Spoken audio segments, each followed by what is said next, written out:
What's up guys, it's Bucky. Welcome to your 12th Java tutorial, and in this tutorial I'm going to be teaching you guys about something called a switch statement. Now what a switch statement does is test one variable, and depending on the value of that variable, pretty much, it gives you multiple choices. So before we learn the switch statement, let me show you what we had to do with our knowledge so far.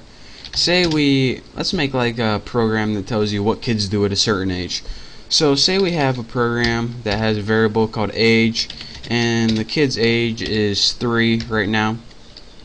What we would have to do right now is make an if statement for each age and put if age is equal to 1, and then we would have to put something like system, then we would put out and stuff like that, and it would just get a pain in the butt. And then we would have, after 1, we would put if age is equal to 2 and then do your stuff down here. And as you can see, we don't want to type all that stuff for each number, so I wish there was an easier way just to test age for a bunch of different things. Well, actually, you don't have to write 10 different if statements if you want to test age 10 times. You can only write something called a switch statement once, and it will give you many different options. So instead of writing 10 different if statements to see what a kid does from ages 1 to 10, let me show you guys what to do. What you do is write the word switch, and what switch does is find the variable value in the parameters. So what variable do we want to test? We want to test age. So after this, you just go ahead and write curly braces and give yourself a nice little switch body. Now instead of writing a bunch of if statements, all you would have to do is write, they're called cases.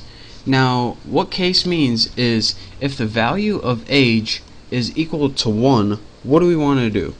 And after case 1, go ahead and put a regular colon. And I don't know if you guys can see this, but this is a regular colon after the 1 and not a semicolon. So in the case of 1, let's go ahead and system out print line. So what can they do at 1? You can crawl. And then after this, you want to add something called break. Now what break does is it means, alright, if this is true and age equals 1, then we have no reason to go to the rest of the program, so you can just exit. And I'll be talking about that more later, but for now, just make sure you have it. So you can just repeat this for as many options as you want. So in the case of 2, what do we want to happen? Let's just copy this. Copy, save yourself some time. You can talk. So in the case of 2, if age equals 2, what do we want to do? We want to print you can talk and then break. And let's go ahead and make one more. In the case of 3, again, using lazy, don't feel like typing at all. In the case of 3, you can get in trouble. And I know I spelled trouble wrong, but just deal with it. So here's what you do. You put switch and then put the variable you want to test the value of. Then you put the values that are possible after the word case. Now after, in the case body, what you do is write, alright, if age is equal to 1, here's what I want you to do. If age is equal to 2, here's what I want you to do. If age is equal to 3, here's what I want you to do. And the last thing you have in every switch statement is something called a default. And to do that, you just write default.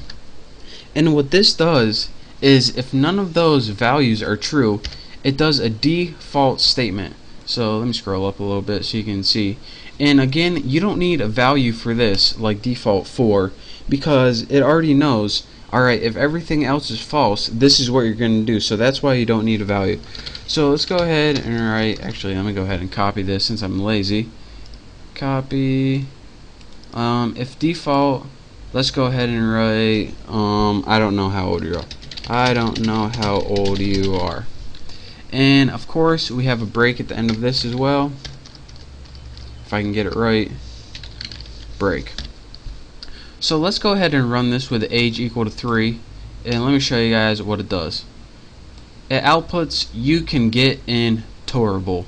and it's supposed to be trouble, but I typed it wrong. So, and let me recap.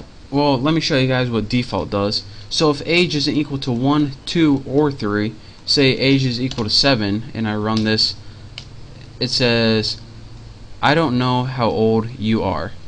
So let me recap one last time what this switch statement does.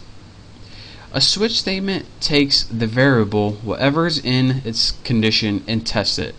So then it looks through the cases to see what value that variable is equal to. If it's equal to the value 1, it prints this. If not, it doesn't do it at all. Then it looks if it's equal to the value 2. If it is, it prints this. If not, then it skips this as well. Then it looks if it's equal to the variable 3. If it is, it prints this. If not, again, it skips all of these. And then if it doesn't hit any one of these, then it goes to default. And what default means is I ran through all these options and none of them worked. So by default, I got to do something. This can't be just a waste of a program. So by default, I want to output I don't know how old you are. So that is how you can use the switch statement to test a single variable for many different values. And this will save you a bunch of time and keep you from writing a bunch of different if statements. And trust me, it's a whole lot easier than writing a bunch of if statements. So that's your basic on the switch statement. It will save you a bunch of time. So thank you guys for watching. Hopefully you learned a little something. Copy this, play around with it, and pretty soon you'll be an expert at the switch statement. So again, thank you guys for watching. Don't forget to subscribe to my channel, and I'll see you next tutorial.